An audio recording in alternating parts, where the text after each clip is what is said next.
Today, we are showcasing the latest and greatest app for studying the powerful STM32 MCU.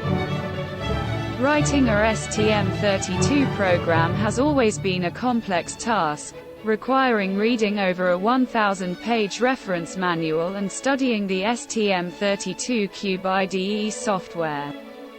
But today, I'm proud to introduce a game-changer, our new app, Workshop for STM32. Now, you can write the code in the Arduino IDE. Our app provides numerous examples, including OLED, TFT, sensor integration, weather station, home automation, USB HID device, 485 bus, and CAN bus, etc. Users can build their projects in the fastest way possible.